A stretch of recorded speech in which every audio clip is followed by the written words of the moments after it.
So let's just talk with the premise. Why should someone consider buying a business versus starting a business? Let's just start there and stay there. Sure. I think it's one of these things, Adam, where I tried to start a couple of businesses like in my 20s and early 30s, right? And the problem I kept having was that I kept not actually succeeding. Okay. And the thing is we all know it going in, right? We just sort of want to take that Han Solo approach of like, don't tell me the odds, like I got it, right? But the truth is that starting a business, right? It's sort of like we all sort of know this axiom that like 10% of entrepreneurs kind of make it, right?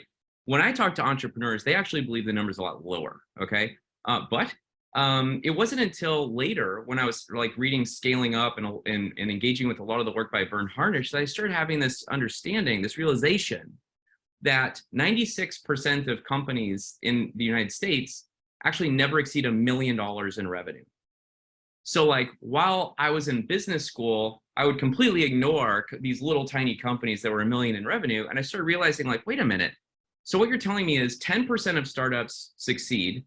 And out of the 10% that succeed, 96% of those never exceed $1 million in revenue. Like that's just like absurd, right? And so we like to look at, Elon Musk and Steve Jobs and all these like sort of iconoclastic entrepreneurs, and we think we're going to be one of them.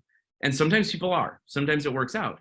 But the thing is the truth is most entrepreneurs that I know are not starting a sort of Peter Thiel 0 to 1 type, like creating a new reality. They're usually doing something like, hey, I've got this skill set and I want to start doing it myself. I might start an electrician company. I might start an SEO company. I might, just start doing services for, whatever it might be, dentistry, legal, whatever it is. And so the thing is, I started realizing like, wow, $1 million is actually pretty low, pretty small for being so exceptional, right? So exceptional. And with a couple of things, I kind of started to realize like acquisition entrepreneurship, meaning starting by buying, okay? A couple of things happen. When I was hanging out with entrepreneurs, they're all raising money, right? And we were too. And the concept was really, when you think about it, people are raising money in order to build an infrastructure that then will generate revenue and hopefully earnings, because without those earnings, you never become sustainable, okay? When you buy a business, okay, it comes with revenue, it comes with infrastructure, it comes with earnings. And so I kind of like to think of it as like the money ball of entrepreneurship, like get on base, like tie your shoes, get all the things that make sense done first, and then start, building towards that company that you want to have that's in your image, that, where you can bring innovation and leadership and financial well-being for your family and your legacy and all those kinds of things. And so the thing is I also had this realization that when people are raising money for startups, okay, it's really because they can't just go to the bank. Okay, like a bank loan is the cheapest capital that's out there, right? And when you buy an existing company, it brings these sort of like real estate economics to it, right? And you're able to go to a bank, say, hey, look, I'm buying this thing that's going with employees and revenue and customers and infrastructure and secret sauce and all the rest of it. Will you give me a loan to buy it? And they say, we would love to. Yes, right? they will. Yeah. So it's just a faster way to sort of like get the initial entrepreneurial milestones under your belt. Okay. So I obviously I think this is a great strategy, and it's amazing that how many people don't understand what they have to do personally. So let's talk about the buyers or potential buyers who are on this webinar, and we have some advisors, some wealth advisors, and some attorneys, accountants as well. Some of your clients may want to watch this. So what are the things that you sort of talk to your potential buyers about taking a hard look at themselves? Because if they don't do that, they're not going anywhere. So talk a little bit about that. Yeah, thanks, Adam. I think that so look, I'm humbled by the success that Buy Then Build has had. Okay. I mean, I never could have imagined. I mean, I kind of hoped, but like I never could have imagined. I mean, I met with somebody last week, and she started crying because it just changed her life so much, right? And here's where I'm going with this, is that when I first wanted to, when I was like in 2004, I first was like, well, I knew there's a way to like buy a business that's already up and running, right? And I was maybe 27, and I was kind of talking to friends of mine. They're like, what? And I'm like, yeah, you just like buy the business. They're like, oh, it must be nice. You must be rich or whatever. I'm like, no, no, no, you get a bank loan. And they're like, what? Like, it was just like, what? So the thing was I knew there was a way to do it. And as I went out to try to figure it out, okay, it was a very opaque and fragmented marketplace. Okay, like it was just sort of like little pieces and little clues, right? And it just was very inefficient, all the rest of it. It's not all that much better today, but it's evolved. But what I would say is like I was like, there needs to be a book around this, right? Like there needs to be best practices. And what I figured out was I started by interviewing a whole bunch of people. I think I interviewed like 50 people that had acquired companies, right?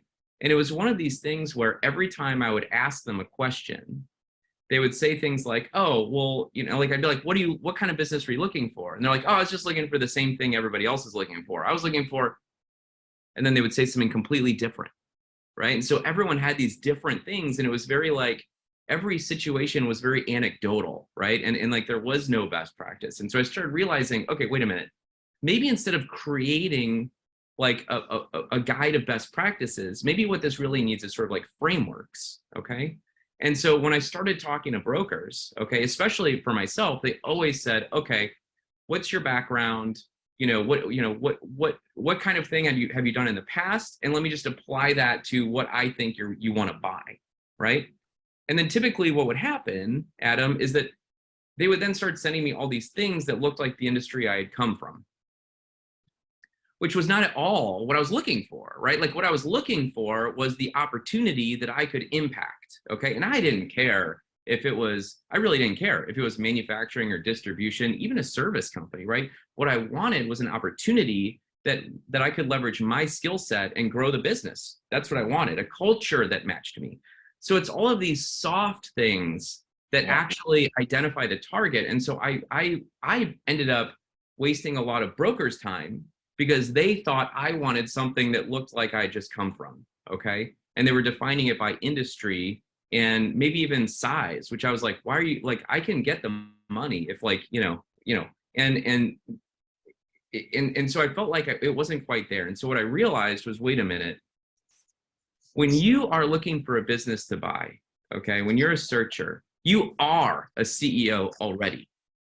And your first job is to find the company that you are supposed to lead, okay? And so when you are looking for that opportunity, it's all about what do I bring to the table? And you got to start with you, because otherwise it's like that Alice in Wonderland, like, where are you going? Oh, I don't know. Well, then it doesn't much matter which way you go, does it? Right? So it's all about, do you have the aptitude to be an entrepreneur? Do you have the mindset, right? Or attitude to be an entrepreneur? What's your skill set? And the big thing, Adam, I would say is the activities that you want to be doing every day, right? So just as an extreme example, I used to race road bikes, okay? And I considered like buying a bike shop or whatever at one point. And I was like, the difference between riding a bike, out in like Chesterfield, Missouri in the rolling hills, like on the weekends, and being in the bike shop repairing everybody else's bike on the weekends is such a different, right? Right. So the thing is you have to be like, hey, I like this business, but what am I actually doing on a day-to-day basis? Right. And if you are one of those people that's okay being in a business park with one restaurant that's like a McDonald's connected to a gas station, know that that's what you're signing up for, right? Whereas, if you require, I don't know, a remote sort of environment in order to thrive, you got to take these things into account, how you're spending your time. So let's follow up on that. You've sort of done a attitude and sort of personal SWOT analysis. You're figuring where you're strong, where you're weak, what kind of business, what industry. I get all that. You've done that work. Then okay, I got to get the money. So oh, sure. So I need to, tell me what, how do I go and get pre-qualified? Tell me who I should talk to about, determining my budget, what I can afford, what do I need? Just sort of all those personal finance questions, which are very, very relevant for anyone looking for business. Adam, great. Okay, great. First of all, I learned in business school, the answer to every business question is it depends, right? Okay, so I mean, there's sort of like a decision tree here, but let me just sort of directionally get after this. What I would say is don't forget that 4% of companies in the United States are greater than $1 million in revenue. Okay, and the SBA, as of January 1st, 2016, came out with, listen, you can put 10% down most of the time. Okay, as little as 10% down is the way to say it. We don't care if there's any collateral. Okay. Sidebar, first company I ever bought was a book printing company. And one of the three main reasons was because it had a whole lot of collateral. So the bank was like, sure, we'll fund that. Sure. Right. Okay? That was an $8 million revenue business, right? Like it was significant, but because it had collateral, I could buy it. Today, you can buy, a website that just has a little cash flow coming in. Okay. And so the concept is that you can buy a company doing $1 million in revenue with comfortably less than, let's just say, $200,000 in your bank account. Okay. So,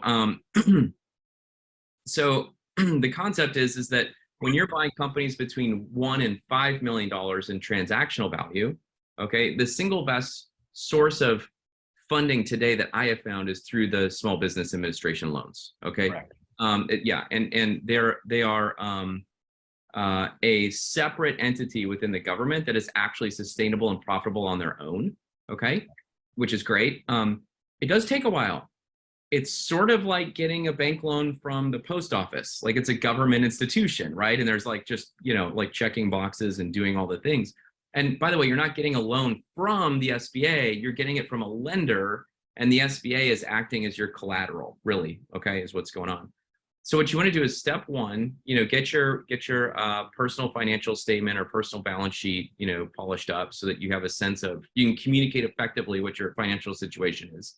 Step two is, probably dust off that resume and tune it up so that you can, present yourself for a loan.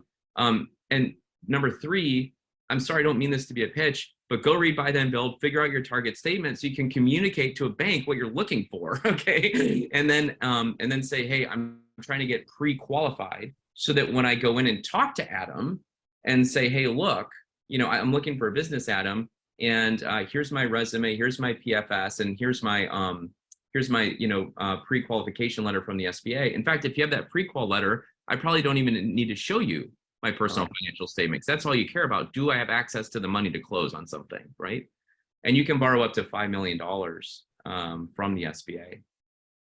What do you think, Adam? Did that cover it? Is there something? Yeah, absolutely. It's amazing to me how many people we talk to, they say, well, I'm not prepared to share my personal financial statement, or I haven't gotten qualified. And you're out. That we tell them that too. No. It's that's just how it works. No one makes money talking to buyers with no money.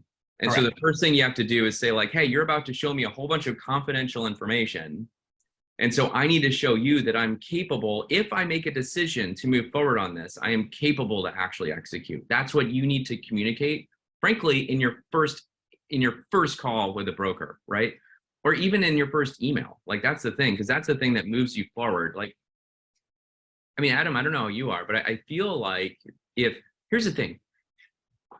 Doing outreach to business brokers, okay, is the single fastest way to increase deal flow, period. Okay.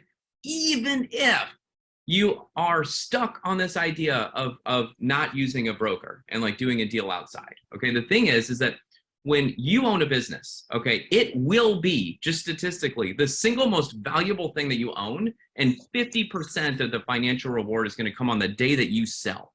Okay. So if you have any whim of preparation in order to exit the most valuable thing of your life, you're probably going to be talking with someone who can take you to market that understands how to get the darn thing closed, right? And how to value it, how to structure these things, and how to get it closed. And every single time that I end up talking to even traditional search funds, they'll say like, well, I started with brokers. I then spent 95% of my time looking for off-market deals, and then I ended up buying a business through a broker.